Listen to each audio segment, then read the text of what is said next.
Hello, everyone. My name is Shori Richardson. I am one of the CGIS advisors in the Center for Global and Intercultural Study office. And I'm really happy to see all of you here today. So we're going to go ahead and get started and talk about humanities and social sciences abroad.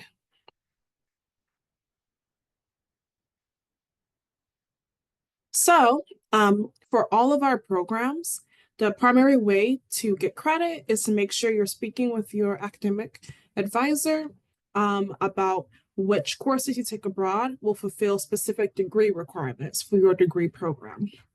So if you're in Noonan, the residential college, CSP, or an honors college, your advisor is going to make this determination. So humanities would typically include courses that are like art, religion, film, history, etc. And then social sciences would typically include things like sociology, anthropology, economics, political science, or communications. You can also fulfill other distribution credits while you're abroad, like interdisciplinary courses or things like social sciences, humanities, or creative expression. So if you're thinking about going abroad, please make sure that you're planning ahead um, and looking at what courses you can potentially take that will fulfill any of these requirements. All right, so next, here are some strategies for actually studying abroad.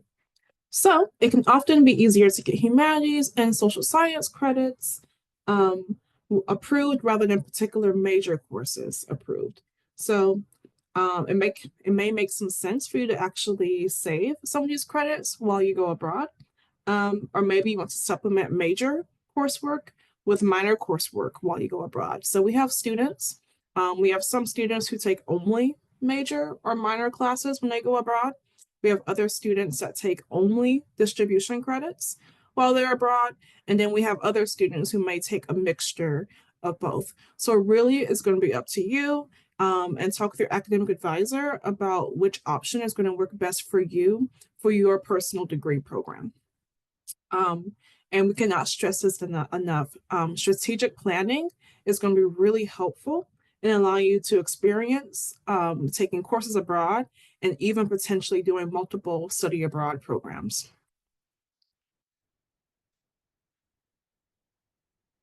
So if you're looking for programs where you can find really good courses to take distribution, humanities, social science credits abroad, typically a lot of these programs might have the word multidisciplinary in it. That's not a hard and fast rule, but you'll typically see a lot of programs like that that are really good for fulfilling distribution requirements.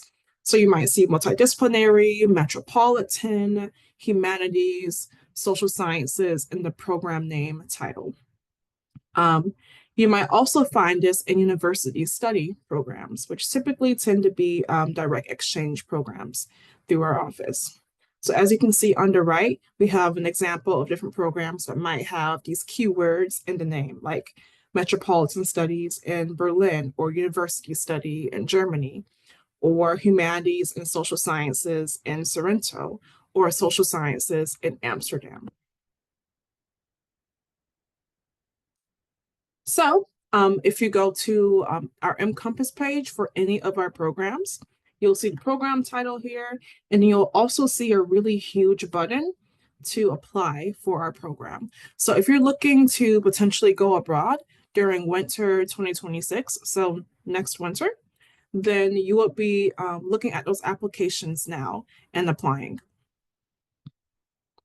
And then on the right, if you look on our mCompass page, you'll typically will see a section about courses, and they'll have a direct link to look at the courses that you need for any particular program that you're interested in.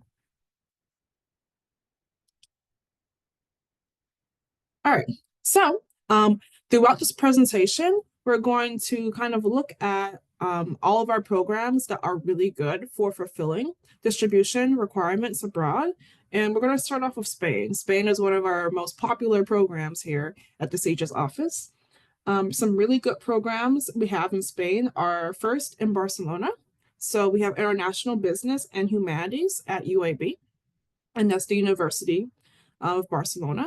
We also have International Business and Economics at another university in Barcelona. We also have University Study in Spain at Carlos III Madrid. So that was also a really popular program among our students. So all of these programs, they offer different electives between 30 to 35 course options or even 60 to 65 course options available. Um, and depending on what you personally want to experience while you're abroad, either of these programs can be a really great option for you. So whether you want to take more classes with local students, we have programs for that. If you want more classes with maybe other international students, there's classes for that too. Next, we have programs in Czechia and Ireland. So um, in the Czech, we have Central European Studies at Charles University. So students here can take between 4 to 5 courses and take courses alongside their American peers. So at Anglo-American University, students can take between 4 to 5 courses. And these courses are a mixture of being taken with American and other international students. And then finally, at University College Dublin, students can take between 4 to 6 courses, and they can kind of take classes alongside local Irish students. And it's like a nice happy medium between UK programs, but also like Scottish programs too. So there's a lot of space to take different classes that you might be interested in at all of these universities. All right, next we're going to talk about the United Kingdom. So at the UK, we offer programs at University College London and King's College London. These programs both have independent housing options available, and there's different courses you can take. However, please be cognizant of different restrictions that may apply. And if you have any questions about that, you can talk with the advisor for this program, and she can tell you a lot more about this. We also have Queen Mary University of London. So this program, it's non-competitive, and you're very likely to secure university housing, and it's very affordable. This program also has 14 academic schools with over 950 plus courses. So you have these available to choose from for your study abroad experience. We also have the University of Westminster. This is a provider program where you're guaranteed housing, and the internship option is also available for students. So there's a lot of programs to look at in the UK. We also have within the greater UK area, so not necessarily within London itself, but maybe on the like metro area of London. So we have the University of St. Andrews located, actually this one is in Scotland, not in London area. This one is one of the third oldest institutions in the English-speaking world, and is guaranteed housing for this program. We also have the University of Sussex. So this one is located in Brighton. So this one is in England on the southern coast, and you're also guaranteed housing with this program. So there's like a lot of options available in the UK overall. Next, we have Denmark and Sweden. So we have a program where you can study abroad through DIS. So you can choose Copenhagen or Stockholm. Students can choose a particular track. Like 26 different tracks. They have a lot of options there. So you can choose a week-long core course study tour in Sweden and Denmark and across Europe. And there's over 240 courses across 70 different disciplines at DIS. You can also do a practicum plus internship or a lab there. So you can do both a study abroad plus internship experience while you're there. And then also we have another program in Sweden. This one is direct university study. So you can take between 12 to 18 credits while you're there. They have 355 possible courses that students can take. And then students can also take courses like one after the other rather than like all at the same time. So this also has a lot of really great options. So next we have France and Italy. So we have a program called International Relations, Humanities, and Social Sciences in Aix-en-Provence. This one is like a smaller community. So if you're looking to practice any French skills, this is a great program for that. So there's different course options across disciplines. And there's also like a Muslim presence in this area in Europe. Also in Italy, there's Humanity and Social Sciences in Sorrento. So Sorrento is definitely more of a very like much smaller town, very laid back. There's also along a really beautiful coast. And here for this program, there's a total of 12 to 15 credits that students can take. And students can also opt to do an internship, so they can study plus intern abroad on this program too. There's many course options across disciplines. And here it does say it's required to have an Italian language course, but actually it's not required. It's just highly recommended. So if you are hoping to study abroad in this program, then you don't have to actually have Italian language skills to do so.